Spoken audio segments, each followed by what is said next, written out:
Olá a todos. Estamos aqui para um projeto de oficina de iluminação cênica, a luz ativa de APA no processo de criação de iluminação para o espetáculo teatral. Tem aqui dois ilustres convidados, que é o Alan e o Roosevelt, que está aí nessa empreitada com a gente. Esse é um projeto que a gente tem um bate-papo sobre iluminação a partir do surgimento da iluminação elétrica, com APA, as discussões sobre luz ativa, luz passiva, né? Projeto que foi aprovado aí pela Lei Aldir Blanc, Secult Goiânia, Prefeitura Municipal de Goiânia. Bem, é isso, a gente tem 3 módulos, né? Hoje a gente começa fazendo uma introdução sobre o APIA, e aí, futuramente, no dia 29 e no dia 30, a gente vai debater sobre a criação desses 2 iluminadores aí, fera aqui de Goiânia. Vamos lá, então, né? Alan, você pode passar aí para nós o outro slide?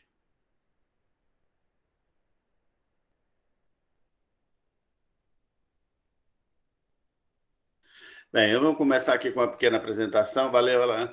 Pequena apresentação, né? Meu nome é José de Oliveira Júnior, eu sou Júnior Oliveira, sou iluminador cênico aqui em Goiânia desde final da década, no meio da década 90, 96, 95, por aí. Sou formado em direção de arte pela Universidade Federal de Goiás, tenho especialização em docência do ensino superior, sou iluminador cênico e cenotécnico, né? No DRT no ano de 96. Estamos aí no trabalho desde essa época e correndo à frente aí com essas dificuldades todas que a gente tem passado aí. Todo mundo, com a cultura, com a pandemia, deu um break em todo mundo aí, todos os trabalhos, mas estamos indo. Vamos que vamos? Pode passar o próximo, Alan. Bem, essa é uma citação do Appiah, uma coisa que eu gosto muito, né? A luz é no espaço, que os sons são no tempo, a expressão perfeita da vida. O Appiah considerava a luz como uma partitura da música, né? A luz para o teatro era como uma partitura para a música, né? Então, ele tem umas frases assim que são bem bonitas quando ele fala sobre a iluminação. Pode passar, o Roosevelt. Bem, esse é o nosso projeto, né? O projeto que a gente vai tocar a partir de hoje. O projeto, a oficina tem como objetivo o debate sobre iluminação cênica a partir do conceito de luz ativa proposto por Appiah. O Appiah foi um arquiteto e músico suíço, também foi um diretor teatral na última fase da sua vida, e um estudioso do espaço teatral, com o qual se origina o trinônimo ator, música, cena. Os elementos que compõem seus estudos sobre o teatro em obra de arte e vida foram responsáveis por modificar a encenação no século XX, né? O projeto irá debater com Roosevelt Saavedra o processo de criação da iluminação do espetáculo Olga, né, do Grupo Teatro Investigativo, que tem a direção do Bruno Peixoto, nosso querido Bruno Peixoto. E com o Alan, o processo de criação para o espetáculo Noite da Iluminação, né, do espetáculo Noite dos Assassinos, de José Triana, do Grupo Máscara, sob a direção de Robson Camargo Correia. Correia de Camargo, quer dizer, perdão. Então é isso. Está aí nossos dois queridos amigos, meus 2 queridos amigos. Abro espaço aí para vocês falarem um pouco sobre vocês. Alan, Roosevelt, pode caminhar aí. Eu acho que vou falar primeiro. Pode ser. Estão me ouvindo, né? Bem? Sim, bem. Que ótimo. Então, Júnior, só tenho a agradecer mesmo. Meu nome é Roosevelt Saavedra aí para a galera. Super feliz de fazer parte desse projeto do Júnior. Acho que é muito importante a gente discutir nosso trabalho e é muito mais bacana ainda quando a gente se apoia num teórico, num cara da prática também, que tanto influenciou a iluminação cênica no mundo, né? E a gente, estudando ele, o Júnior vai fazer a introdução dele toda aí pra gente. A gente, estudando sobre Appiah, a gente percebe o tanto que a gente é influenciado por esse cara que, de uma hora para outra, muda a forma de... De hora para outra não, né? Com o seu trabalho, ao longo do tempo, ele muda a forma de se ver, de se iluminar um espaço cênico, né? E dá uma nova ideia do que a luz é capaz, do que ela pode ser capaz, tira as limitações que até então se tinha para a luz, de pensar a luz de cena. Então é super importante esse trabalho, acho que vão ser 3 dias de bem legais, assim, da gente estar junto e discutindo o nosso trabalho, nossa praxis, né, e cada um com sua forma de trabalhar, por mais que a gente tenha uma forma de entender a iluminação sempre, cada um trabalha de uma forma específica, e aí falar sobre o nosso processo de criação é muito interessante, que é a ideia legal do projeto do Júnior. Então, estou super feliz, agradeço demais, Júnior, e é isso aí. Vamos junto, que vai ser vamos ter coisas muito boas para a gente falar aqui. Muito obrigado pelo convite mais uma vez, é nóis, estamos junto. É nóis, valeu. Vai aí, Alan. E aí, Júnior, obrigado aí pelo convite, né? De estar dialogando com você, de estar fazendo parte desse projeto. Você aí que está nos assistindo, tenho certeza que você vai gostar muito e aprender bastante, principalmente porque nesse projeto que o Júnior aí propõe, traz um diálogo muito interessante a partir do pensamento de um encenador, arquiteto, cenógrafo moderno, compreender as nossas práticas e as nossas pesquisas, né? E eu sou muito feliz por estar nesse projeto, porque estou com dois grandes mestres meus aí, que Boa. aprendi, estou aprendendo até hoje aí, né? O Júnior, o Russell, que foram pessoas que tiveram paciência de um momento da vida deles me ensinarem a pensar a luz de um modo diferente. Então, Júnior, Russell, muito obrigado pela parceria, por sempre estar acrescentando na minha vida enquanto artista, enquanto iluminador, enquanto pensador, e pela oportunidade agora de estar nesse debate aí, nessa oficina, né, muito importante aí, que teve o apoio, então o apoio aí da Lei Aldir Blanc, né, pela Prefeitura Municipal de Goiânia, né, a Secult Goiânia, que isso é muito importante, principalmente para a gente entender isso na questão da técnica em Goiás, que é pouco debatida ainda, né? E também para a gente preservar a nossa história, né? História que vem sendo construída por outros iluminadores e iluminadores como o Júnior, o Russo, e eu agora fazendo parte dessa história aí, né? Obrigado, Júnior. Nada que isso. E você viu aí, né, Rosa, a humildade do Alan, né? Eu agora fazendo parte, o homem está mais velho que pé de serra, né?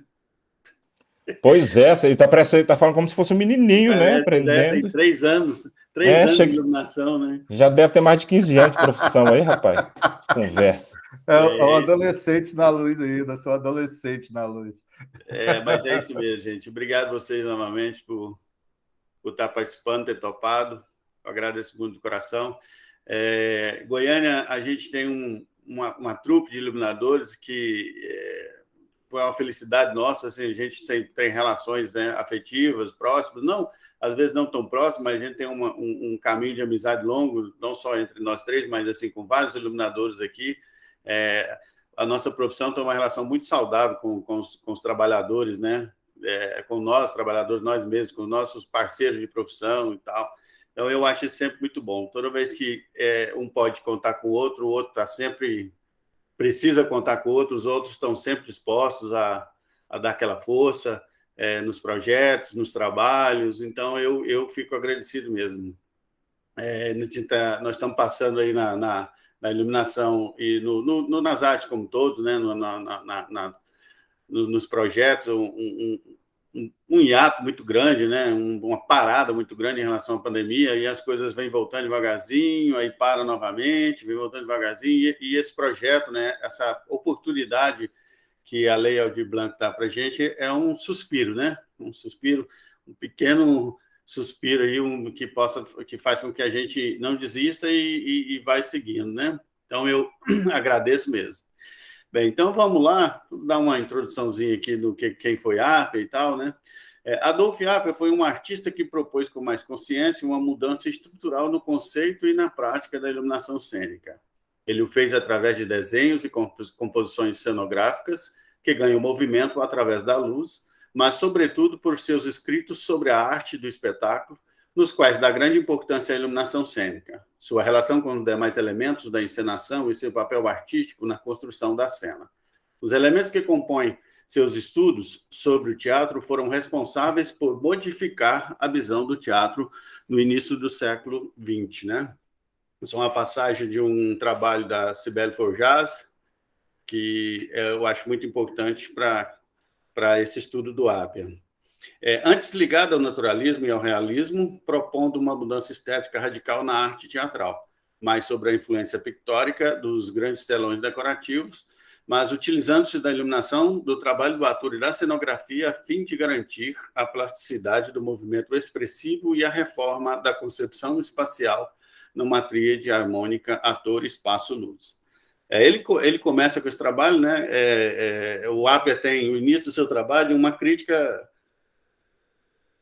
sobre o espaço cenográfico, o espaço cênico, na verdade, do Richard Wagner, né? Ele era um admirador do Wagner, mas ele achava que o espaço cênico ao qual a ópera de Wagner era submetida não dava conta da força dramática que a obra musical de Wagner tinha, né? Ele criticava muito esse espaço cenográfico. E nesse incômodo que ele tinha, ele começou desenvolvendo seu trabalho, seus pensamentos. Mas na frente a gente vai ver, ele tem alguns livros, né, que ele vai formando esse seu pensamento e vai criando essa nova espacialidade cênica, né? Vamos dizer assim, essa espacialidade cênica, que antes muito presa ao pictorialismo, aos telões pintados, né? A estrutura de perspectiva cenográfica que não trazia para o ator uma possibilidade de exploração cênica e de possibilidades e sugestões, né, artísticas, né? Vamos lá? Pode passar. Então, como eu disse, né, Richard Wagner ele tem uma importância muito, muito boa também nessa transição, né, de um lugar para o outro, né? A ideia proposta por Wagner foi a pedra fundamental a partir da qual o Appiah desenvolveu sua pesquisa. O Wagner, quer dizer, né, ele desenvolve aí, não sei se vou conseguir pronunciar corretamente, Gesamtkunstwerk, que é traduzido assim, né, a obra de arte total. Ele propõe que a união das artes em detrimento à música, né, em benefício à música, né? Ele diz que todas as artes, teatro, dança, cenografia, iluminação, numa união harmônica, mas ele coloca a música no centro dessa união, né, para poder gerir esse novo espaço cênico, né? E aí ele propõe as obras dele, que ele faz um resgate dos contos medievais e tal, na ideia de criar uma arte nacionalista, uma arte que representasse o povo alemão. E ele cria essas obras bastante dramáticas, né? O Anel do Nibelungo, Parsifal e tantas outras obras que são emblemáticas, né? O Appiah era um admirador dessa ópera que para ele era belíssima, mas ela colocada em um local equivocado esteticamente, vamos dizer assim, equivocado entre aspas, né? Ou não adequado, vamos dizer, seria melhor, não adequado para a dramaticidade, a potência que essa ópera de Wagner tinha. O Wagner tem várias passagens que são importantes dentro da evolução da estrutura teatral, né? E de um início de uma linguagem de iluminação que é o leitmotiv, né? Eu estou citando aqui só o leitmotiv, mas ele tem outras modificações na estrutura do teatro que são bem importantes para a gente chegar nesse teatro que a gente tem hoje, né? O teatro que eu falo predial mesmo, né? Ele cria uma ideia de leitmotiv, né, que é um recurso muito usado por cinema, por novela, né? Um personagem tem sempre a sua música, né? Só que no caso do Wagner ele tinha uma luz que sempre apresentava um personagem, né? Uma luz que dizia que algo vai acontecer, algo vai se repetir, algo vai se terminar, né, nessa ideia de que é uma luz seguisse o personagem. O leitmotiv é muito usado no cinema e na televisão, né, mas na forma musical, né, em outros caminhos. Pode passar, Alain. Esse é o teatro Barreau, eu não consigo pronunciar o nome, mas esse é o teatro do Wagner. Assim, nessa caixa cênica, ele faz algumas mudanças, né? Ele tem essa plateia em um quarto de ferradura, né? A gente tem um teatro aqui em Goiânia que tem esse modelo de plateia, que é o Teatro do Centro de Convenções, né? O Rio Vermelho. Ele tira toda a parte de galeria, ele tira toda a parte do teatro de ópera antigo, com seus camarotes, e ele faz uma estrutura frontal. E pela primeira vez, assim, não pela primeira vez, mas com mais veemência, porque o Sebastião Serlio, lá no século XVII, século XVI, XVIII, ele já tinha experimentado a ideia de retirar a iluminação da plateia, né? Porque a plateia, o Serlio já tinha feito isso, acho que o Leon de Simone também já tinha feito, mas não chegou a ser tão incisivo como foi Wagner. No Wagner, realmente, a luz da plateia era desligada, porque o teatro antigamente era um acontecimento social, né? A peça era um lugar de negócios, de aparições, mostrar. Uma outra novidade muito que é usada até hoje, assim, que virou uma referência nos teatros, é o fosso da orquestra, né? O abismo místico, né? Isso é o Wagner que trouxe isso pela primeira vez, foi ele que colocou a orquestra dentro desse espaço que não era visível para o público e para desenvolvimento da dança, da ópera, sem essa interferência, né? Que era o abismo místico, e isso criou grande impacto também, né? Mas não foi, a Apia não achava isso suficiente. A Apia achava que os grandes telões pintados, essa relação, a cenografia chapada com um ator deslocado desse ambiente, uma floresta pintada e um ator na frente da floresta, isso não representava a tridimensionalidade, a potência que o Apia enxergava nas obras do Wagner, né? Mas então, assim, Wagner foi uma grande referência. Basicamente, todo o estudo da luz ativa, todos os estudos sobre cenografia, sobre música, espaço cênico, caixa cênica, e o Apia deixa bem claro que caixa cênica é a cena, quer dizer, dele é a caixa cênica. Quando ele fala de cena, é a estrutura espacial da caixa cênica, que ele quer encher de simbologia, sugestões, e ele trabalha muito essa questão no claro escuro, né? E por aí vai. O Apia pode passar, Alan, por favor? O Apia teve um encontro com Emily Jacques Dalcroze, né? Que foi uma referência muito... Eles trabalharam juntos e aí ele começou a desenvolver os seus estudos a partir desse encontro, né? O Emily Jacques Dalcroze foi um músico, ator e pedagogo, nascido na Áustria e falecido em Genebra, né? Dalcroze, ele era um pianista que viu no ensino da música a sua grande obra, né? Ele tinha o Instituto Geleral e ele passou a ter todos os trabalhos do Instituto Geleral em parceria com a Apia, né? O Dalcroze ensinava a ginástica rítmica para o estudo da música, que foi uma inovação, uma vanguarda de época, onde a pessoa ela tinha que aprender os tempos musicais, a pulsação, o andamento, em exercícios físicos, né?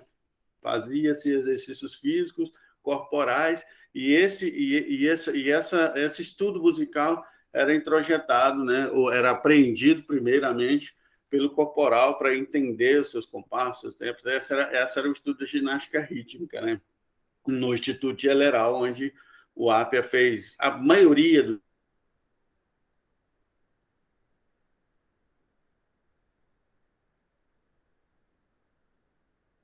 dos trabalhos, obras de Wagner, né? Que ele tem uma certa questão que o Apia, na verdade, ele nunca aplicou suas teorias nas obras de Wagner vivo. Todas essas pesquisas ele fez no Instituto Geleral com outras peças que não eram as obras de Wagner, né? Mesmo porque quando Wagner faleceu, eles viveram pouco tempo junto. Eu não consigo precisar se eles se conheceram, mas ele não pôde trabalhar enquanto vivo, que a Apia morre no começo do século XX, né? 1920, 1900 e pouco.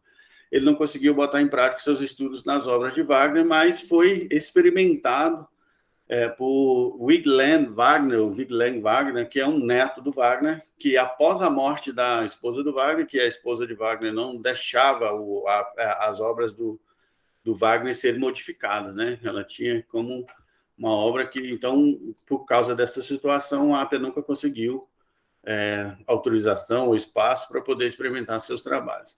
Nessa ideia da ginástica rítmica, o Appiah trabalhou os espaços rítmicos, onde ele começa a fazer estudos de planos, escadarias praticáveis, onde o ator pudesse se movimentar, diferentemente de ficar andando em frente a telões pintados, ele poderia se movimentar, explorar o espaço, usar da forma que ele achasse conveniente ou adequada para a sua interpretação, para a sua potência física, né?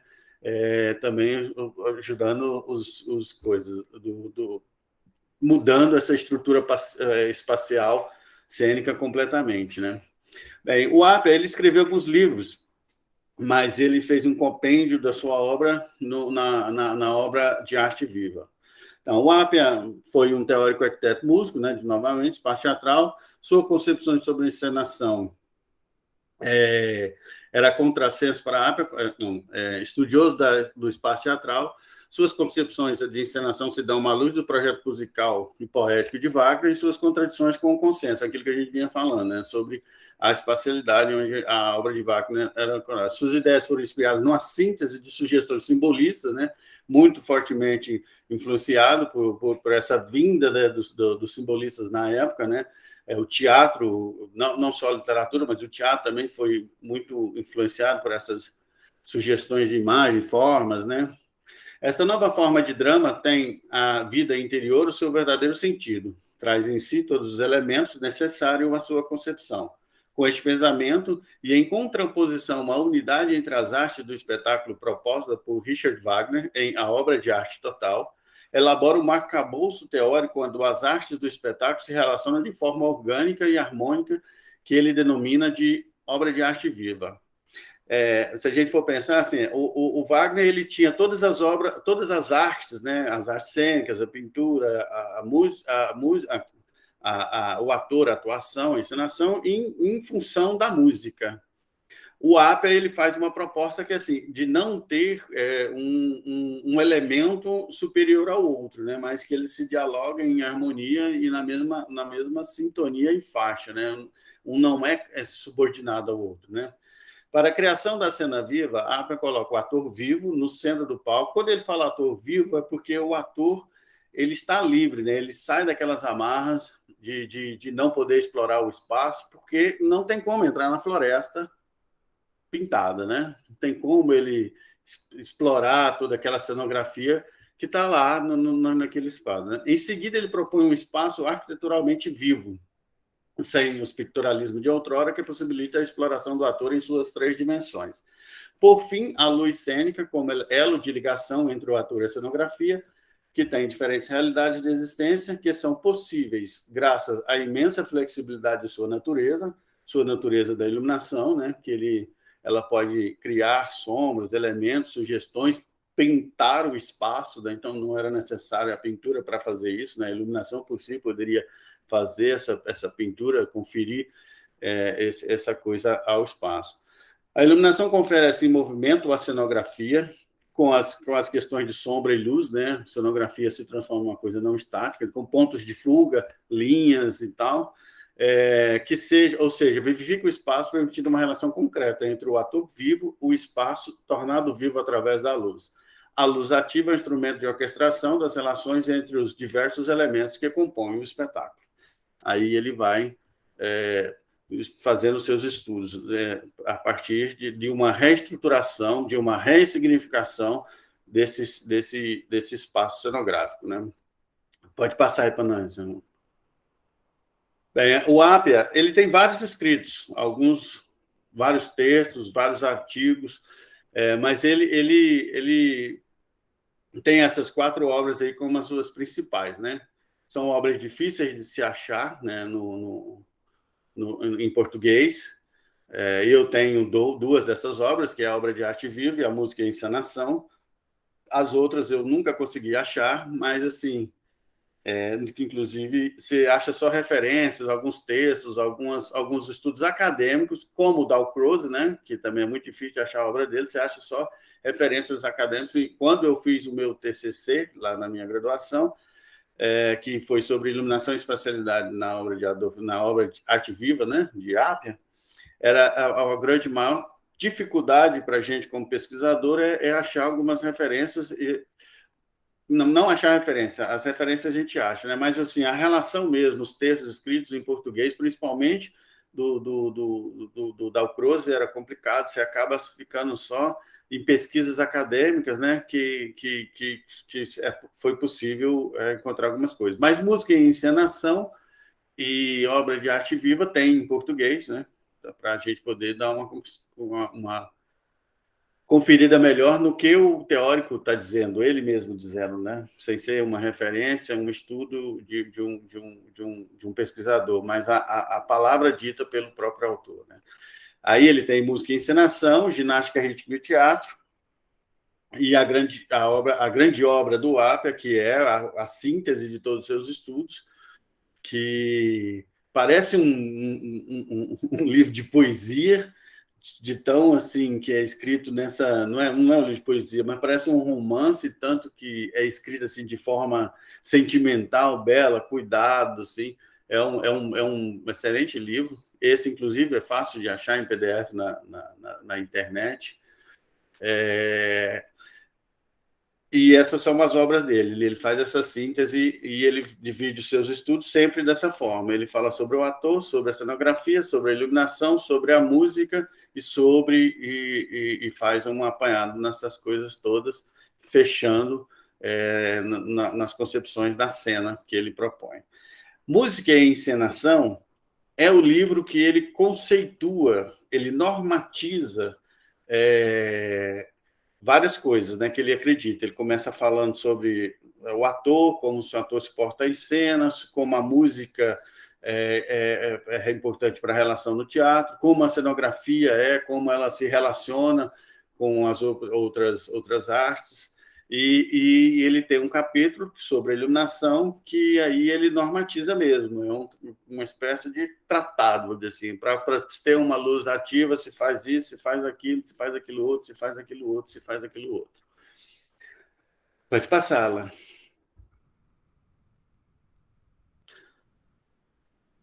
A luz ativa. Isso aqui são citações de trabalho de outras pessoas. A luz ativa para a cena appiana é um elemento irradiador de vida. Perpassando pela cena, a iluminação banha a cena de vitalidade e possibilidades simbólicas. Mesmo estando em terceiro lugar na hierarquia, não se trata de uma fila de ordem decrescente, mas de um conjunto de relações dinâmicas e interdependência entre os elementos essenciais da encenação. Nessa teia de relações cabe à iluminação um papel fundamental, porque ela é um elo de ligação entre o ator e o espaço que ele está utilizando. O Appiah é explícito em considerar esta função como um novo papel da iluminação. Falando assim, parece que assim, é muito distante, né? É porque no surgimento da iluminação elétrica, quando ela entrou para o teatro, quando ela começou a produzir os refletores, quando ela começou a ser iluminada pela luz incandescente, que foi possibilitada pelo surgimento da lâmpada de Edison, né? Que ficou uma lâmpada economicamente viável, né? E aí acabou se entrando no teatro a iluminação. No começo do século XIX, século XX, 1900, 1901, a gente já começa a ver os refletores, projetores, né? 1920, 1910 já existiam, inclusive, projetores de 1000 watts, né?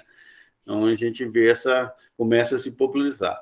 Mas aí, quando essa luz chega no teatro, ela chega com elementos muito simples. Ela não quase que não substitui, parece que ela não substitui a vela, né? Os achotes, porque ela trabalha na questão de iluminar e representar fenômenos da natureza.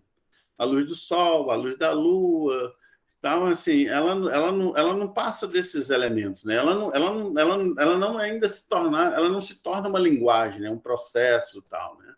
Aí por isso que a Appiah vem importante nessa discussão lá no início dessa época, porque altera-se completamente a função da luz, e altera-se também, alterando a função da luz, alterando o papel da luz, né, da iluminação, quer dizer, altera-se completamente a cenografia, o vestuário, né? Então, ela acaba sendo um elemento que cria realmente rupturas. Outros teóricos também, né, vem trazendo isso, como o Craig, né? Eu acho que o próprio Svoboda, né, Alan? Não sei se ele também... Eu não sou um conhecedor de Svoboda, mas assim, eu acho que também vem nessas mesmas discussão, né, nessa mesma interatividade da luz, a luz enquanto linguagem, então, e aí rompe completamente essa estrutura. Então, quando a gente fala assim de Apia, parece que é muito simples, né, mas não é simples, mas não é simples, né, porque é uma grande ruptura de pensamento, né, de forma de se executar as coisas, né. A Apia estabelece um princípio metodológico para a concepção de um desenho de luz, que ele faz lá naquele livro Encenação, Música e Encenação. É lá que ele fala sobre a distribuição dos refletores, a utilização dos refletores, e começa a conceituar a luz ativa e a luz difusa, que acaba se falando que o conceito de luz ativa engloba, na verdade, apesar dele ter um nome específico, uma função específica no conceito de luz ativa, é esse tipo de coisa, a gente trata o conceito de luz ativa como uma totalidade do que ele diz, né? Tem a luz difusa, a luz ativa e o posicionamento, mas tudo entende-se como o conceito de luz ativa. Porque a luz era um mero iluminante, né? Ela não tinha significado, sugestões, simbologia não, sugestões e questões que desperte nas pessoas questões emotivas e por aí vai. Então, ele trata de dividir a tarefa de ter uma parte dos aparelhos encarregados de propagar a luz e outra daqueles pela direção precisa de seus raios provocam umas sombras que devem nos assegurar a qualidade da iluminação. Nós chamaremos uma de luz difusa e outra de luz ativa. Todas essas citações estão no trabalho da Cibele, da Forjaz, que é um excelente trabalho de pesquisa para quem quer começar, um excelente material para quem está começar pesquisando o Adolf Apia, né? No livro Música e Encenação, ele tem uma passagem que eu queria ler, que ele começa a dar uma organização e uma exposição sobre o que ele entende que a iluminação o papel que a iluminação deva desempenhar, né? Lembrando que o Apia pensa a iluminação, pode parecer que não, mas ele tenta, nos trabalhos deles, aproximar a iluminação teatral da iluminação natural, né? Os raios do sol, como ele passa pelas folhagens das florestas, como ele faz uma reflexão no objeto tal, e essas nuances de luz e reflexões, né? Que ele vai montando o seu trabalho, né? Ele não tira, ele se espelha na iluminação natural, na iluminação do sol e como essa iluminação perpassa, atravessa os materiais, como ela é absorvida, como ela é refletida, como ela cria claridades e escuridão, e ele vai compondo a sua. E lembrando que ele sempre diz que tem que ter uma harmonia entre essas duas funções dos refletores para que se criar que com esse equilíbrio se torne uma cena dramática, uma cena sugestiva, uma cena que seja agradável aos olhos e que funcione para a dramaturgia, né? Sem criar muitos elementos. Então, a passagem dele aqui no Música e Encenação, que eu vou dar uma lida aqui, a composição geral dos arranjos, do arranjo espacial, opera-se quase simultaneamente com a da iluminação, sobre uma cena cujo solo e as dimensões, por assim dizer, não existem fora da forma contingente que lhes empresta o drama específico.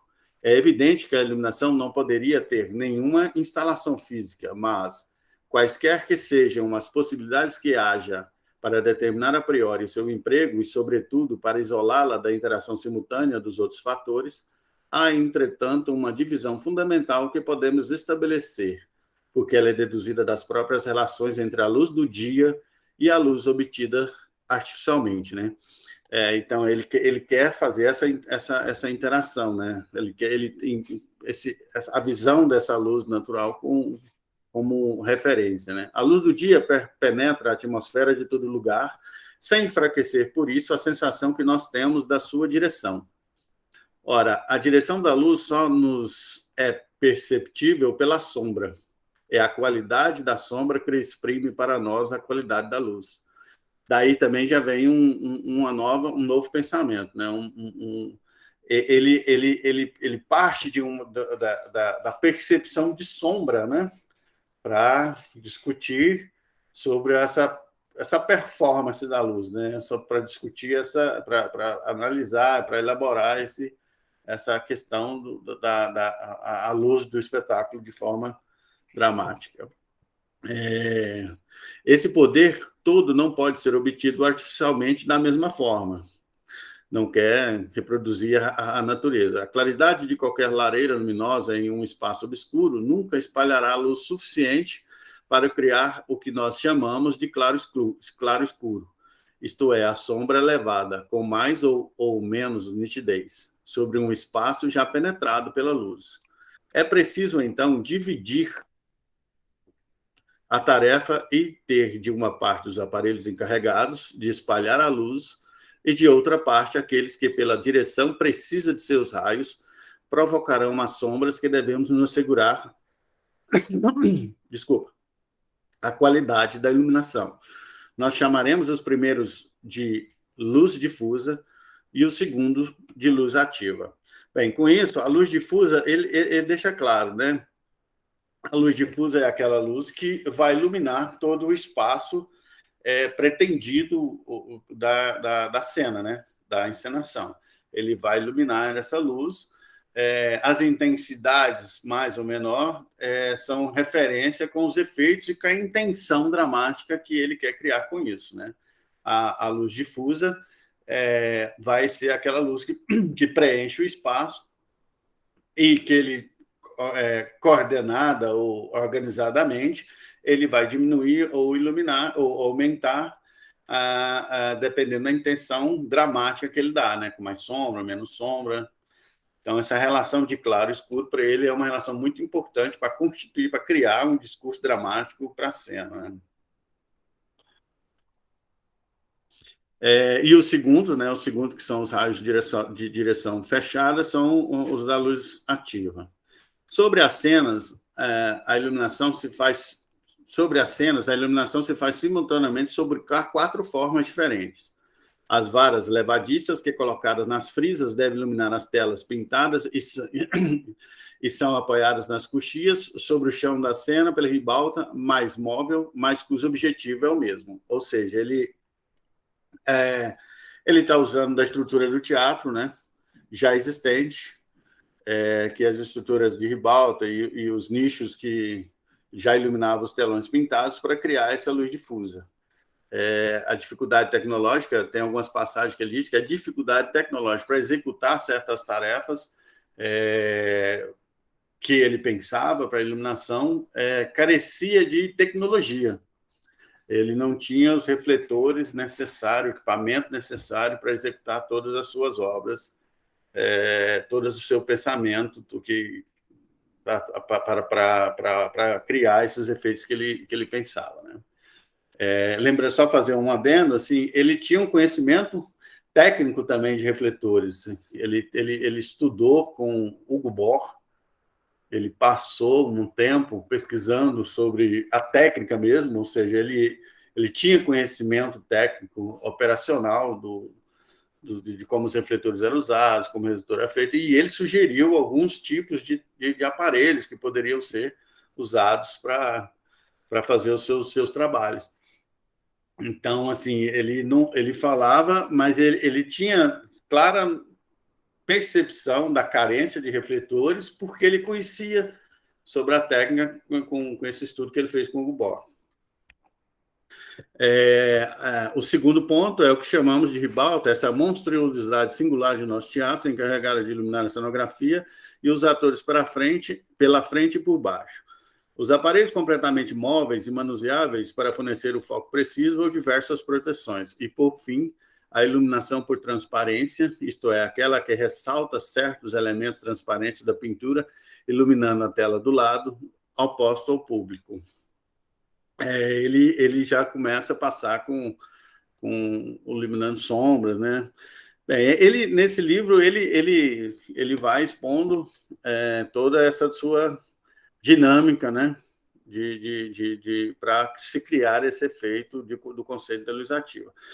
Hoje, a gente conversando, né, a gente falando, parece que é uma luz simples, né? Parece que é uma luz que para a gente já é comum, né? Para nós três, por exemplo, iluminadores, é um mapa comum, é uma coisa que praticamente pode-se dizer que a gente faz, mas a gente faz de um conhecimento histórico, né? Dele e de outros teóricos, né? Que vem sempre discutindo essa performance da luz, a luz enquanto linguagem, acirrando essas discussões de claro e escuro, né? De representação da natureza.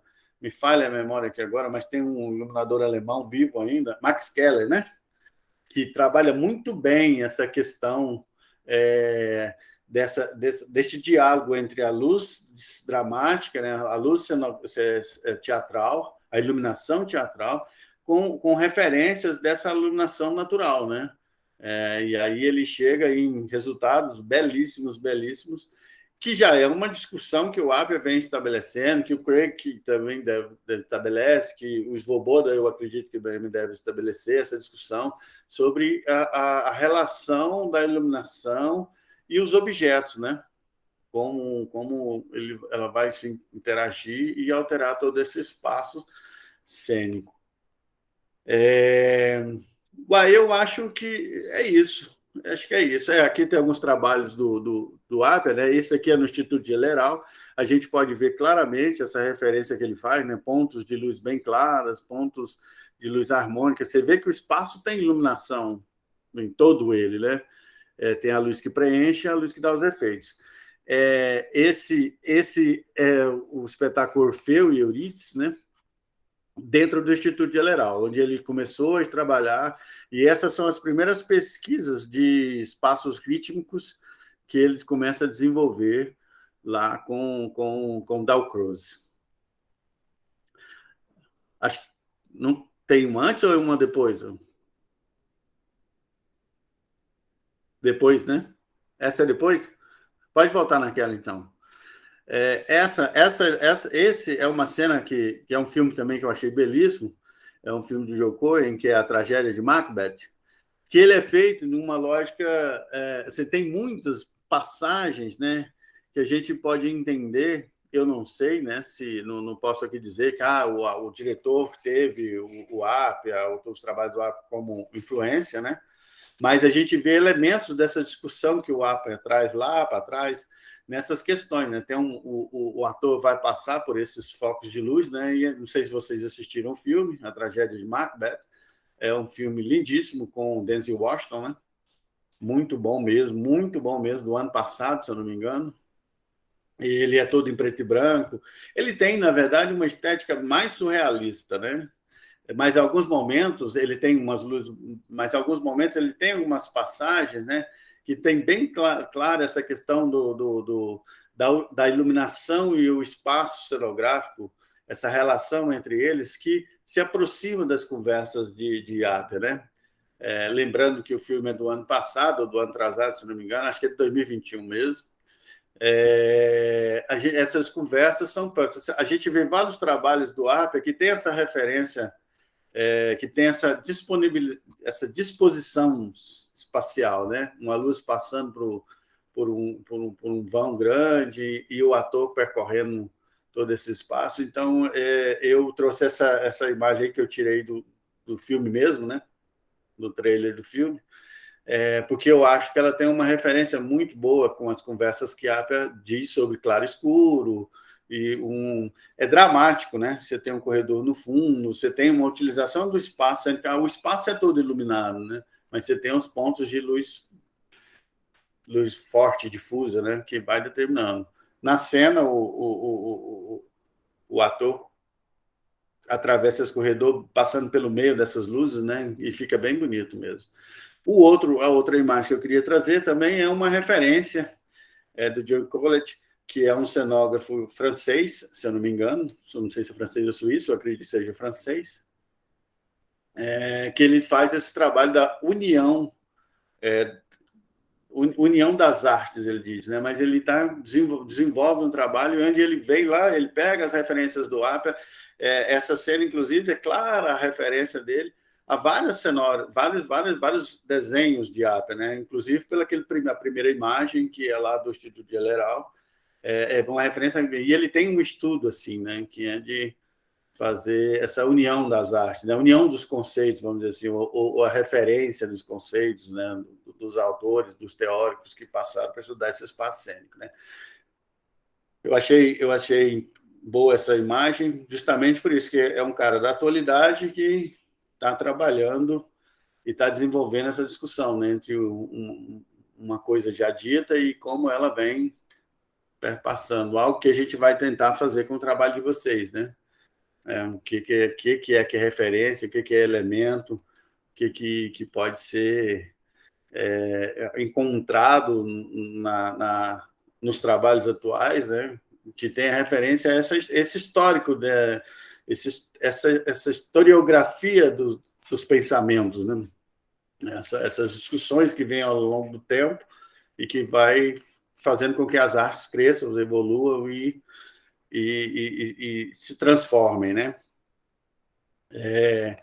Só queria fazer um finalizado, assim, o Apia, ele é uma pessoa muito importante. Esse também é um outro trabalho do Apia, mas isso são projetos desenvolvidos a partir das referências do Apia, né? Isso não é de um espetáculo X ou Y, né? Eu acredito que não tem elementos, mas é sobre os projetos que o Apia desenvolveu. O que acontece? O Apia, ele é um divisor de água, né? Ele é um divisor de água, mas há que se entender também que o Apia, ele não é um teórico como o Craig, que foi extremamente experimentado, ele executou várias coisas. O Apia está muito mais no pensamento. Ele não conseguiu botar muito em prática as suas ideias, né? Ele não chegou a executar as obras de Wagner.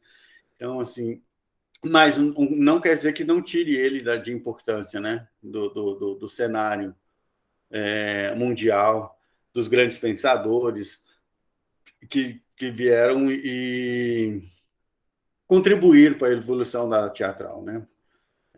Ele é uma das pessoas no meu pensamento que primeiro discute a performatividade da luz, apesar desse conceito não existir naquela época, né? Mas se a gente falar assim, dentro do que a gente entende por a luz enquanto linguagem, a performatividade da luz e todas essas coisas que são discutidas hoje na atualidade, nessa forma crescente do pensamento, né, da iluminação teatral, podemos identificar, e se eu não me engano, o Tudela tem uma passagem do livro dele que ele fala sobre isso, que é sobre o Apia ser o primeiro performance da luz, que ele desenvolve, que ele tira a luz de um mero iluminante e eleva ela para um lugar onde ela propõe, onde ela discute, onde a iluminação faz parte integrante da cena numa forma de contribuir ativamente para aquela cena, nessa discussão hoje mais atualizada de a luz enquanto linguagem, a luz enquanto performatividade. Eu acho que é isso, gente. Um modelo introdutório mesmo assim dos pensamentos do Apia, né? Espero que tenha sido adequado aí. Mas eu acho que se vocês quiserem aí, abre espaço aí para a gente ter mas ainda temos alguns minutos ainda para a gente ter debatezinho, Sim, ótimo, né? muito bom, muito Discutir bom. aí sobre o que é que a gente entende desse trabalho do Apia. Então, falei, galera, que seria uma oficina massa, olha que legal. É muito bom. Eu vou falar pouco porque eu não sou um estudioso como o Alan e o Júnior do Apia e nem da obra de Wagner, né, Alan? Você tem um trabalho bem de graduação, de mestrado nessa área.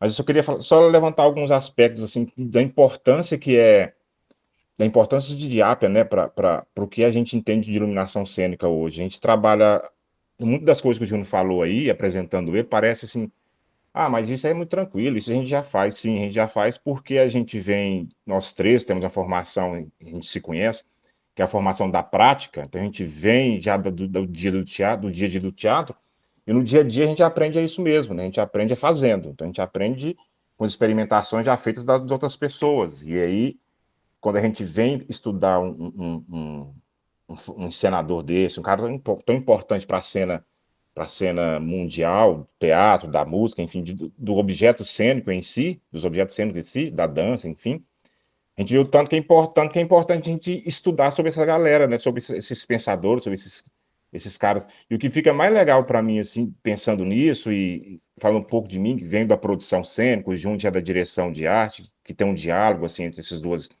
graduações, é a importância que cada quesito, que a gente chama de quesito técnico, nem sei se pode ser chamado assim, cada quesito da cena tem para se falar sobre um objeto para contemplação, né, do objeto para uma plateia. Quão importante, a gente vai falar o Júnior está falando de iluminação aí, a oficina de iluminação, então tem que ter falando de cenografia, tem que ter falando de ator, de atuação, de espaço, então, tipo assim, a importância que esses caras trazem para a gente assim, que a evolução do trabalho deles nos traz, para mim fica mais evidente assim, é o quão é importante os profissionais e as profissões e toda essa todo esse montante de gente e de ciência que se faz para poder entregar um objeto cênico, né? Então isso é muito importante. Você vê a luz não só como a luz, o iluminador vai ser chamado para finalizar o espetáculo, para iluminar, não. É um trabalho que cada vez mais a gente percebe a importância dele ter, desde o início de se pensar em fazer um objeto, é o que eu vou falar um pouco amanhã do Olga, do meu processo no Olga, que teve um pouco dessa ideia da união desses quesitos todos, esses profissionais todos reunidos, dessa que a gente chama de equipe de criação, que a equipe de criação é o espetáculo, é quem criou o espetáculo, né? A importância desse diálogo dessa galera toda para se criar um objeto porque é muito estranho que a gente vai para um espetáculo e a gente fala, nossa, que iluminação linda, né? Você gostou do espetáculo? Sim, a iluminação foi linda. E aí, assim, por mais que eu me sinta lisonjeado, essa lustfomia, me parece que o que a gente tem buscado hoje enquanto um objeto, enquanto um espetáculo cênico, não é só isso, né? Não é iluminação, não é atuação, mas justamente é tentar esse equilíbrio, né? Desses profissionais todos reunidos, desses quesitos todos que vão para a cena, que vão para a visualidade reunidos, juntamente com a parte tipo, se você ou da parte de texto ou o tema do espetáculo, enfim. Então, para mim, fica muito. Vou parar por aqui, eu acho que o Alan tem muito mais contribuído do que eu, mas que para mim a importância dessa galera ver um pouco disso aí. Porque eu, ao estudar produção, que eu sou iluminador formado da prática, como eu já disse, ao fazer o curso de produção cênica e estudar outros quesitos que se envolve, que se precisa para poder produzir um espetáculo, eu vi a importância que é desses quesitos dialogarem, e se pensar não só sou produtor, vou pensar a produção executiva apenas, não, tem que pensar em todo um processo que leva, que vai desembocar esse espetáculo no palco na hora. E esse processo, ele não é ali no palco na hora, ele não é só da iluminação, não, ele é um processo que demanda a discussão e a interação dos profissionais desde o primeira ideia, vamos ver tal espetáculo. Tipo assim, desde ali é muito importante essa galera toda estar junta, porque eu acho que o que a Apple está falando um pouco também, assim, esse equilíbrio entre todas essas questões, todos esses quesitos cênicos, é que é o ideal para se buscar um espetáculo assim. Eu acho que é muito massa, é muito legal e muito bom, Júnior, ouvir você falar, porque a gente, eu não sou um estudioso, você estudou, e você falar essa questão de luz ativa, luz passiva, que é a coisa que ele propõe, por mais que a gente pense assim que é a coisa simples, a gente para pensar nessas questões outras, né? Que caramba, que Que cara legal, né? Onde ele estava, que estava pensando sobre isso, né? Quantos Sim, anos atrás, quanto tempo atrás, assim, a ânsia dele por ter umas ideias de se fazer, mas não ter os objetos físicos para fazer, os refletores que dessem o efeito, essa agonia que ele criava. Mas o quão importante foi essas ideias para desenvolvimento, inclusive, tipo assim, é através da provocação e da necessidade cênica que se cria, né, formas de se chegar à ideia pensada. Então, a provocação que essa galera traz para a gente em termos de refletores que temos hoje, dos LEDs e tudo, enfim, é isso. Muito legal, muito obrigado, e é isso aí, é isso aí. é isso mesmo. Eu acho que como eu também, né? Também fui da prática, né? Na prática, eu fui estudante de eletricidade na escola técnica e lá, quando bolsista, eu fiz eletrotécnica na escola técnica, né, em 98 e 88. E lá, como bolsista do teatro, foi que me despertou essa coisa de querer ser iluminador, né? Comecei, eu acho que todo mundo aqui, só o Alan, que é o nosso Alan Delon, goiano, que continua na atuação. Eu não sei se você atuou, mas eu comecei como atuando em grupos do Sandy Lima, do Antropos, do Constantino, bem no início, né, antes de ser Antropos, que é hoje, né? Mas a iluminação, a ideia da, de executar algo, né? Assim, como quase que o prazer da coisa manual, né? Também trabalhei com o Shell Júnior um tempão, a gente teve coisa sobre cenografia, então essa coisa do manual, né? Porque você pegar, montar e ver o resultado final, ela me era mais prazerosa, né? Me é até hoje mais prazerosa. E comecei com a prática também. Eu acho que aqui em Goiânia não tem nenhum iluminador que começou diferente, né? Que a gente até hoje não tem escola, né? A gente não tem nem nível técnico, tecnológico e nem um curso bacharelado ou o que seja, né? Mas eu me despertei para essa coisa de estudar as suas teorias num projeto que aconteceu, chamado Bastidores, em 2010, que aí eu fui dar o curso de iluminação básico, né, para iniciantes, e lá eu tive esse despertar para pensar assim, ó, vamos estudar, porque você tem que aprender para ensinar, né? Aí eu tive que correr atrás de ensinar um básico da história dessa profissão, né? De como ela surgiu, surgiu. E aí isso despertou um desejo por conhecer, né? Conhecer essa parte mais teórica, mais seus conceitos, suas aplicações. E aí a direção de arte, ela acabou que ampliou isso, né? Ampliou isso, né? Que do que você falou também, que deve ter acontecido com você, e eu acho que com o Alan também, a gente acaba sendo despertado por conhecer as teorias da nossa profissão, né? Os grandes pensadores, os grandes teóricos, né? E aí, nessa coisa, eu topei com o Apia lá dentro da direção de arte, um teórico que eu nunca tinha ouvido falar. E aí foi maravilhoso, que eu acho que é assim, isso mesmo. Assim, é, é tão simples, né? Parece que o conceito é tão simples, né? Mas não é tão simples, né? Porque ele é quase que infinito de possibilidades, né? De se fazer, criar uma grande iluminação, um grande trabalho, com um pensamento simples, né? Que hoje a gente pensa simples, mas para a época não era, né? Para a época era um divisor de água, né? Era mudar completamente a visão da cena, né? Completamente, radicalmente a visão da cena, né? E sair de alguns domínios, né? Por exemplo, assim, o domínio dos pintores na cenografia, né? O domínio que era exercido, os grandes pintores, os grandes artistas plásticos, né? Seriam as grandes referências de cenografia, né? Os cenários tridimensionais não existiam, não eram só telões, telões, telões, né? E quando existiam os cenários verdadeiros, né? Uma cadeira era uma cadeira mesmo, que poderia estar na sala de qualquer lugar, né? A mesa era uma mesa mesmo, né? Não tinha essa ideia de cenografia, né? Não tinha essa ideia de. Mas isso também mudou porque a gente teve a iluminação, a energia elétrica, né? A energia elétrica que possibilitou toda essa nova estética, né, da cena, né? Toda essa discussão, né? Já não era mais possível ficar preso a um passado de luz à vela, né? Você tinha uma tecnologia nova, né? Uma possibilidade nova de criar infinitamente, porque você pensa, você podia começar a isolar espaços, você poderia começar a revelar um e revelar outro, não era possível fazer isso com vela, com candelabros. O gás fazia isso, né? Mas você imagina, o gás começou já a isolar cenas, né? Criar elementos e tal, mas você tinha um fogão de 1000 bocas, era que você tinha, né? Era um fogão de 1000 bocas, que você fechava e abria gás e ia iluminando. E sem contar as grandes dificuldades que os teatros teve naquela época, né? Que era o queima, pessoas morreram por respirar gás, explosões, né? E que com a luz elétrica era mais fácil fazer isso, né? Foi mais fácil, né? E era também uma tecnologia muito superior ao gás, à vela, né? Apesar de que hoje a gente tenta fazer, a gente pensa nessa coisa, vou fazer um espetáculo, luz de vela aqui, não sei o quê, isso aqui. Mas é porque hoje a gente já tem a luz elétrica, né? A iluminação elétrica, né? A energia elétrica, né?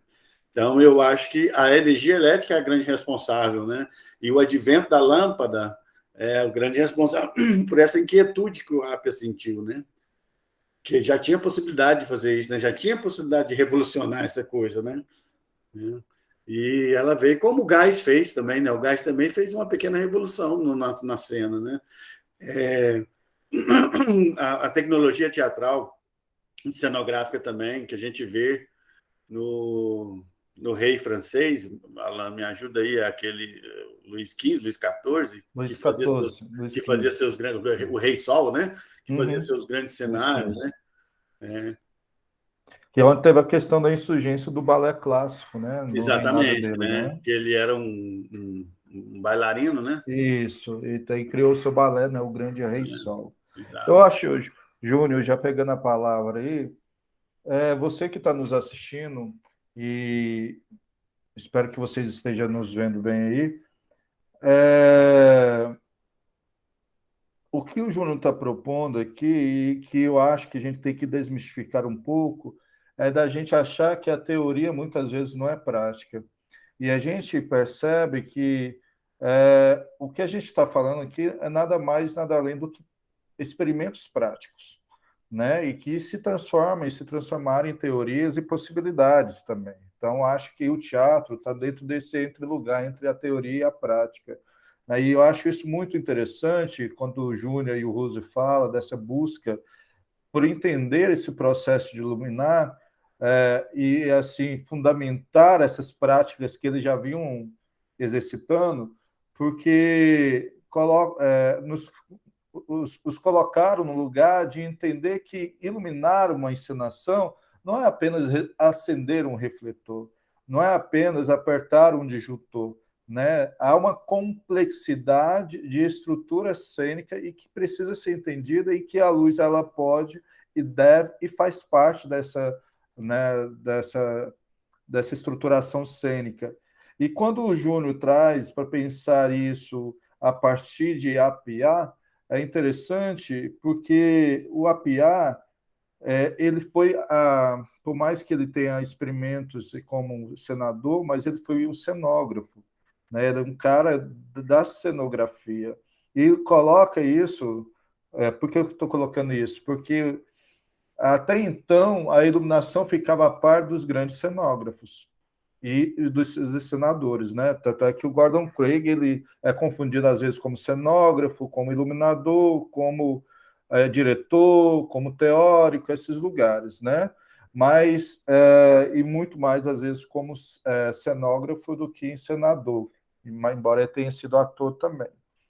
E o APA ele está num lugar de problematização muito importante, Júnior e Roosevelt, e você que está nos assistindo, porque o que ele faz na época não é apenas algo novo, ele é revolucionário, porque é pensar uma nova percepção da cena. Como isso vai chegar ao espectador, né? Como construir esse espaço arquitetônico, não mais pictórico, e como a luz vai agir dentro desse espaço. Não é apenas colocar uma luz ali e deixar com que a encenação corra livre. A luz ela vai determinar tempos dentro desses espaços e espaço dentro desse tempo da encenação. E aí eu acho interessante, pegando sobre a questão de conceito de luz ativa e passiva, porque essa luz ativa ela vai criar essas noções a partir dos seus efeitos para criar essas outras espacialidades nessa espacialidade geral. Porque a gente não tem aí mais, a partir do APA, uma mudança de cenografia, né? A gente viu uma escadaria ali, né? Uma cenografia arquitetônica, que é um conceito também que o Craig vai trabalhar, né?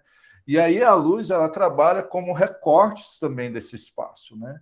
E aí, por isso que é importante pensar aí essa questão da luz ativa, né? Embora dessa luz passiva, o que é essa luz passiva? E acho que o Júnior explicou bem e o Russo comentou em cima, interessante.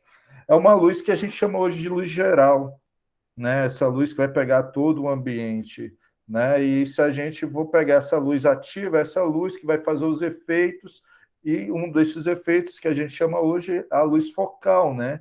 Que a gente tem essa luz focal como essa luz direcional de aproximar o ator, o personagem do espectador, né? Tirando daquele grande foco que é a luz geral, né? Só que aí eu coloco aí, mas será que a luz passiva também ela não é ativa?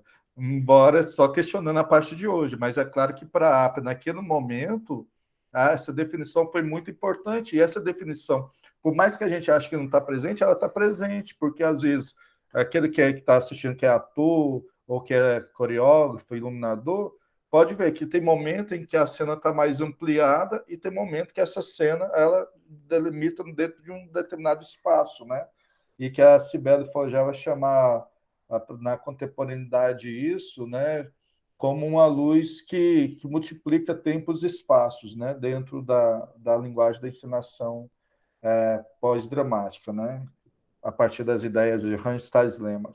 Então, quando o Júnior propõe essa questão de estudar essa luz ativa e essa luz passiva, essa luz difusa, é engraçado que hoje a gente tem dois refletores, né, que trabalham muito bem isso, né, Russell e Júnior, né? Pode falar isso na minha fala, gente, pode interromper aí.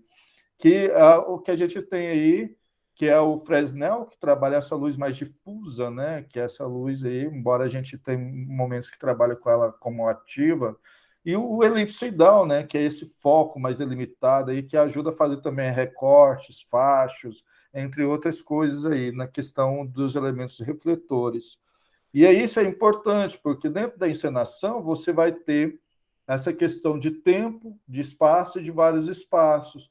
E aí essa luz ativa com essa luz passiva vai estar entrelaçando dentro dessa encenação. E isso também é presente na dança, né, Júnior? Você que trabalha mais com a dança, né, Rosa? Que é a gente, né? Que principalmente a luz ativa está muito mais presente dentro do espaço da dança, nessa luz que acaba sendo uma luz que movimenta e que dança em si, né? E aí, o que é legal também, quando o Júnior traz aqui a ideia do Richard Wagner, que é o meu objeto até de doutorado hoje, ele vai propor, por mais que fala que não foi ele quem foi o primeiro a colocar a escuridão na plateia, mas ele conseguiu permanecer, né?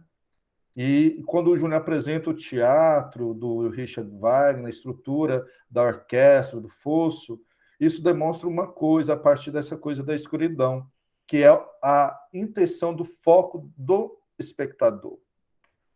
Como o Júnior bem disse aí, o foco até então era na plateia, então todo mundo dialogava, às vezes não prestava atenção no que estava acontecendo na cena, era uma coisa muito mais para se mostrar do que para ver. E o Richard Wagner ele traz essa estruturação, né? Ao apagar a luz da plateia, você não tem apenas uma escuridão ali, mas a mudança de percepção e de foco. O que é mais importante ali não é mais o espectador, mais o objeto a ser visto, o espetáculo. E dentro disso aí, o Richard Wagner começa a trabalhar questões de como iluminar essa cena, por mais que ainda, por causa como o Russo e o Jun bem falaram aí, a questão da instrumentação ainda não é tão forte, mas vai ter a luz a gás, né? Depois a luz elétrica aí. E o, o APA, ele, ao assistir uma ópera do Richard Wagner, ele fica fascinado, e a partir desse fascínio, ele começa, até então, ele não era cenógrafo, ele era um estudante de música. Ele era um estudante, e é legal isso, né? Porque se o Júnior vem da área da atuação, o Roso vem de outras áreas que não da atuação, embora tenha feito eletrotécnica também no IF, né? Depois você fazia educação física, e eu venho da área da atuação, e como isso a gente acaba entrando nesse mundo da iluminação, né? E o APA não foi diferente de Craig, que Craig já era ator, né? Depois ele se tornou diretor e aí resolveu trabalhar a questão da técnica, né? E dessa percepção e mudança de como estabelecer a cena. E aí o APA, primeiramente, vai fazer toda uma teoria. E por que é importante essa teorização? Porque até então não se havia falado em iluminação nesse sentido mais teórico, né? Então, você problematizar isso e entender que a luz não é um mero elemento dentro de um espetáculo, assim como a cenografia, que é uma das grandes críticas que o APA faz, né? Porque a ópera wagneriana não é apenas a questão da música, né? Mas como ela é representada em cena, como ela gera drama e como ela se configura em drama. Eu acho que das grandes questões é porque a maioria das pessoas estuda o Richard Wagner enquanto alguma pessoa construtor de um novo modelo de música da ópera, né? Ele foi um construtor e pensador de um novo modelo da estruturação da cena, aonde a dramaturgia, a linguagem escrita se confluir com a linguagem musical para criar a linguagem da encenação, né? E tanto é que ele lutou até para ter um teatro que pudesse trabalhar isso. Então, pensar essa percepção, esse espaço, né, para a APA era importante, só que para ele a cenografia e a iluminação da cena não conduzia com a grande potencialidade que era a ópera wagneriana. Então ele faz todo um estudo sobre isso para debater, porque pode falar, Júnior. Não, eu acho que é isso mesmo. Assim, o Apia, ele tinha uma crítica ferrenha sobre o espaço cênico de Wagner, né? Quando ele junta com Dalcroze, que ele começa os seus primeiros experimentos, os estudos cenográficos, e vai trabalhar com o Hugo Boss, né? Que ele começa a ter um melhor entendimento sobre o que ele critica na obra de Apia, né? De Apia, não, de Wagner, né? De Wagner, isso. Mas eu acho que é isso mesmo que você está dizendo, tá corretíssimo. Agora, também tem que se pontuar, como você está dizendo, assim, que o trabalho do Wagner, enquanto contribuição do espaço cênico teatral, da caixa cênica teatral, é fundamental também para a gente hoje, né? Exato, e aí isso vai fazer com que tantos os simbolistas que vão beber na obra do Wagner para trabalhar essa questão simbolista da encenação, quanto o Appiah quanto o Craig também eram simbolistas, né? Se tornaram simbolistas aí, né? E que é uma nova percepção que via quanto uma corrente estética que era a realista naturalista, que trabalhava com a figuração, né? Ou seja, com a representação de uma imitação da realidade em sua verossimilhança, né? Então, eles levavam para a cena essa questão da espacialidade, e dentro disso a luz era dependente da cenografia, ela não tinha uma autonomia, então por isso que ela representava o dia, a noite, né, passagem de tempo, entre outras coisas. Com os simbolistas, né, e aí o Appiah vai ser um grande estruturador desse pensamento, assim como Craig, tanto é que uns vão falar que o Craig copiou o trabalho do APA e não tem nada a ver com isso, né? O APA, junto com o Craig, vão tentar definir elementos de como pensar essa luz de modo que ela seja simbólica também, né? E não apenas figurativa, imitativa da realidade. Por isso essa questão da sombra. E é engraçado que, fazendo as minhas pesquisas, os dois beberam nas estruturas pictóricas do Rembrandt, né? Que o Rembrandt foi um dos pintores aí, um dos grandes pintores do barroco, né, europeu. e que tem um trabalho sobre luz e sombra muito interessante. E o que faz definir isso também é como a presença da sombra é tão importante como a presença da luz. Não é apenas iluminar, jogar um foco de luz, mas como vai criar essas espacialidades dentro desse espaço maior e como vai intensificar esses dramas, né? A partir desses fachos de luz, desses recortes, desses focos aí.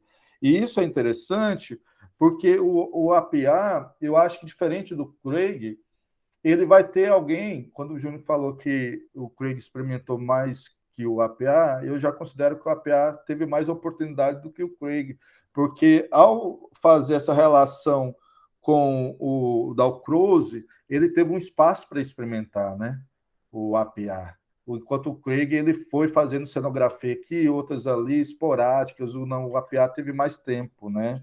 E hoje a gente está quase completando 100 anos da morte da PA, né? Daqui 6 anos a gente completa quase 100 anos, né? Que foi em 1928. E esse pensamento dele de pensar essa caça cênica, e eu acho que é legal isso, porque até então você tinha que parar o espetáculo, por isso as peças eram divididas em atos, né? Você tinha que parar o espetáculo, fechar a cortina, mudar o cenário, para depois abrir de novo, iluminar aquilo e acontecer o segundo ato. Com a questão dessa luz ativa e passiva, você começa a recortar e, ao mesmo tempo, acelerar essa mudança de espaço, de cenografias dentro desse espaço, né? E a questão desses corpos dentro do espaço. Diferente do Craig, o Craig colocou o ator não como principal da encenação, mas a visualidade em si, e a luz era muito responsável por isso. O APA ele vai colocar que não, a luz ela tem importância, mas ela vai ser subordinada ao ator e à música em si, né? A música, que ele teve um trabalho muito forte com a música, e é interessante porque aí os dois trabalham no tempo muito interessante, e como a música e a luz estão bem perto uma da outra, né? E a gente, quando vai fazer um show musical ou um espetáculo de dança, a gente vê muito presente isso, né? De como essa, né? Ele tinha uma coisa de que a luz e a música era o que dava ritmo à cena, né? Exato. Tanto é que ele tem aquela a frase lá famosa dele, né? Que a música é para a partitura é para a música, o que a luz é para a cena, né? Exatamente, exatamente. Então, ele tem uma relação E bem. isso é legal porque quando a gente fala assim, em obra de arte viva, é porque até então se pensava o espetáculo, e o Craig e o APA, principalmente, como uma obra de arte. Eu acho que é isso que a gente tem que pensar. Quando a gente está iluminando um espetáculo, a gente não está iluminando qualquer coisa, mas uma obra de arte, né? E quando se fala viva, é porque os atores estão vivos, né? Os elementos estão vivos, a luz está viva. Não é igual quando você pega um quadro que você já pinta que já está ali pronto, determinado, né? E aí essa questão, né, de entender essa obra de arte enquanto viva, enquanto pulsante, né, dentro dessa arquitetura. Por isso que não é só pegar uma luz e colocar lá, mas que luz vai fazer? Quando eu faço um foco, por exemplo, uma das coisas é quando eu faço um foco, não estou apenas colocando uma luz naquele ator, mas eu estou trazendo o espectador junto com o ator por uma outra realidade, por uma outra espacialidade, às vezes íntima, às vezes espacial, física e etc. Né? E a gente, com a questão da luz, a gente tem isso, de como vai influenciar o modo como o espectador vê. Né? A gente mexe diretamente nisso, na percepção da visão. Né? Aí a gente está muito nisso, né? Ao pintar. Então, quando eu coloco uma cor, eu estou pintando esse espetáculo. Então, não posso colocar essa cor de qualquer, que é um dos efeitos também, né? Que pode ser em forma de foco ou não. Né? E aí o que é interessante, o Eduardo Teixeira, um iluminador aqui de Goiânia também, né, Júnior Russo? Grande, Eduardo. Ele fez a dissertação dele sobre Vestido de Noiva, né? A montagem de 1943, e como ele conseguiu entender a partir disso, essa luz ativa e passiva nesse espetáculo, né? E você vê, né? Que a luz vestida de noiva é considerado o marco do teatro brasileiro e do teatro moderno brasileiro, né? A partir desses elementos da especialidade, mas também da iluminação.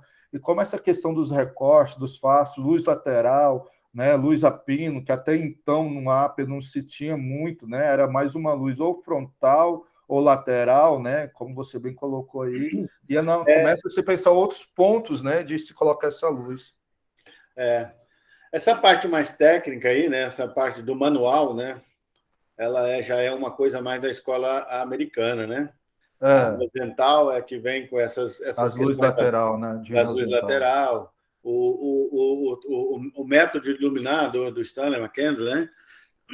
É um bom livro de ler. O americano tem mais essa normatização, né? A Europa contribui mais com a estética, né? Exato, acho que é isso mesmo. São duas escolas diferenciadas, Diferentes, né? né? Mas que ao mesmo tempo se dialogam, né? Bastante, né? E isso é bem legal, porque qual que é a nossa escola brasileira e a goiana, né? Eu acho que é o que a gente está pensando, né, Roso? Qual que é a nossa escola, né? Qual que é, né? E eu acho que isso começa a se pensar a partir do vestido de noiva, né? E aí depois a gente vai ter o Jorginho de Carvalho, entre outros, a chegar em nós aqui, né? Porque quando a gente vai pensar essa luz ativa, essa luz passiva, ela não está lá só, ela está aqui agora. Isso não quer dizer que morreu, que não existe mais, que não está mais presente. E ela é fundamental para a gente pensar essa questão de mudança de tempo, de espaço, aceleração de mudança de cena, né? Como essa luz vai entrar, como ela vai permanecer, o que ela está iluminando, qual a tensão que ela está criando, né?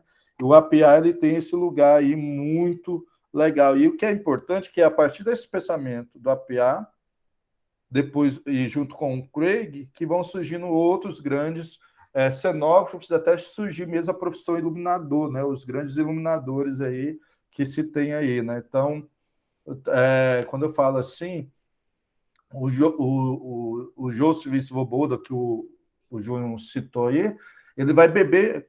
Ele, engraçado, até li sobre o trabalho dele, tem alguns livros dele aqui que eu consegui depois de muito suor. Ele, antes de começar, quando ele foi começar o seu primeiro trabalho, ele pediu um tempo para o cara que o contratou e falou assim: eu vou estudar determinados autores, né? E aí ele foi estudar a obra do Craig e a obra do APA para entender esse processo da criação da luz. Bem, por enquanto, acho que é a minha contribuição, né, nesse lugar aí, para você que está nos assistindo, a partir da fala do Júnior e do Russo, é de entender que quando a gente pega a historicidade, que é um pouco que a gente está pegando aqui dentro de uma contextualização, a gente está entendendo isso, que não tem nem 100 anos praticamente, aí no máximo 100 anos, que a gente for ver, que a gente está pensando nessa luz mais elaborada, né? Essa luz mais recortada. E como o API ele foi importante para entender essa questão do que é uma luz passiva de que é uma luz ativa, e como isso funciona no espaço, né? E que também não é só a luz, mas a sombra também é importante para se fazer essa luz também, né? E aí, dentro disso, a gente vai passar a pensar materialidades, entre outras coisas aí que são importantes para se pensar essa luz aí dentro, seja do teatro, da música, da dança, né, do cinema também, que é muito importante. Bem, é isso aí, então, gente. Agradeço a colaboração de vocês. E eu queria falar bonito, assim, igual o Alan, cara. Até parece que ele não fala, né, Russo? Mas você é diferenciado, né, Alan? Você é diferenciada. Obrigado. O homem parece uma enciclopédia ambulante, né? O que eu acho interessante, antes de você encerrar, Júnior, que e aí já se chama o Russo também para o debate, é porque é a partir dessas histórias, dessas colocações que a gente está fazendo aqui, desses eventos, e mais uma vez agradecer aí a Lei Aldir Blanc pela oportunidade, né? Que a gente começa também a pensar o nosso espaço de modo histórico, de modo criativo e teórico também, porque a teoria que o Júnior cria hoje e que o Russo cria hoje também é importante para se pensar a luz em Goiás, no Brasil também.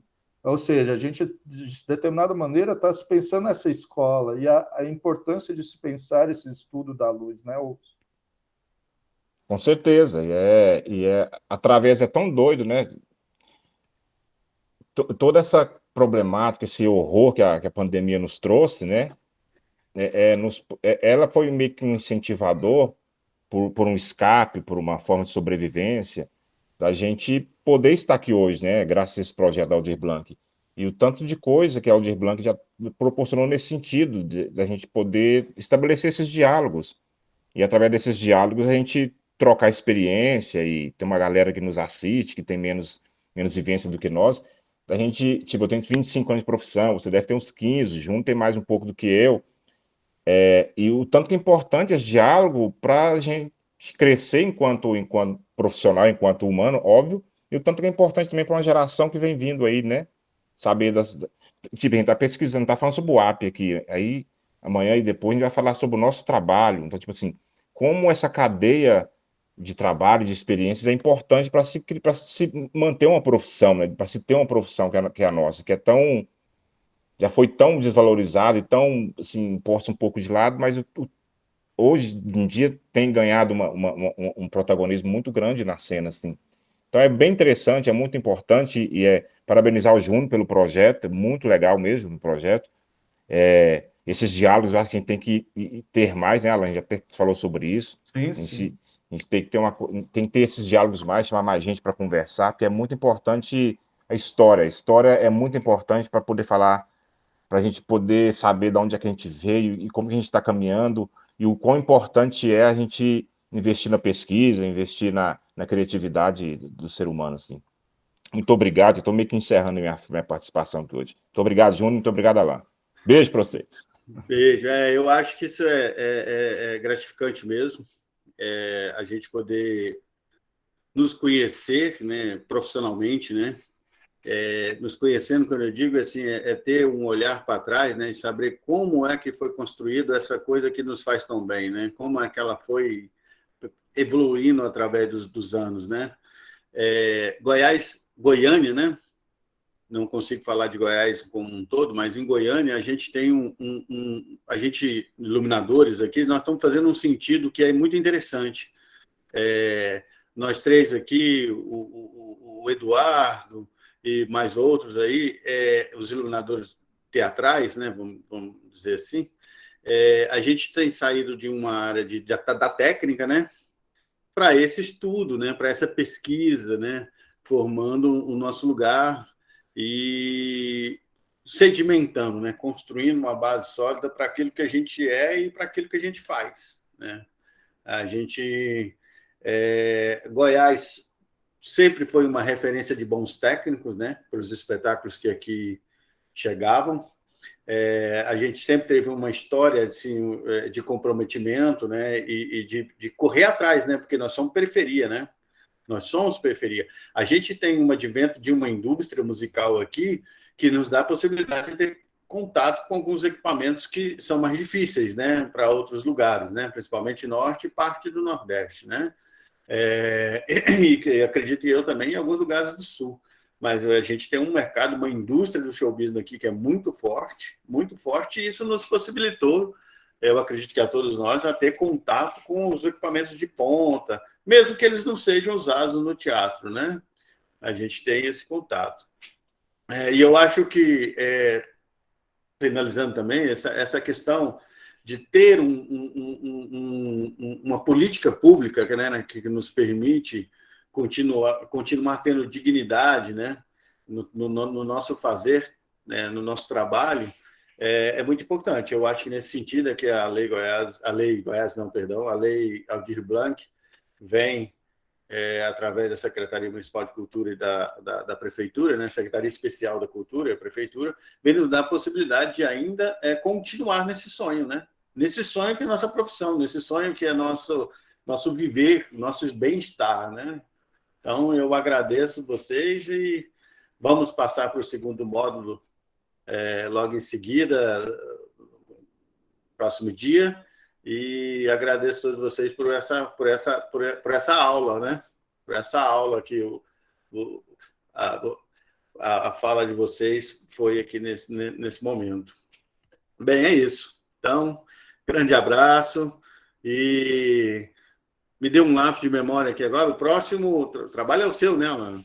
Que a gente vai discutir sobre o seu, né? Isso. Aí depois o terceiro do Depois Roosevelt. do Roosevelt, né? Então tá, vamos lá, vamos aguardar com ansiedade nosso orador. Como é que fala, Roosevelt? Erudito. Erudito, você é erudito. Você é um acadêmico, né? A Gente, fala um acadêmica. abração. Mais uma vez agradecendo a vocês. Estamos finalizando aqui a primeira parte desse nosso projeto, né, que é a Oficina de Iluminação.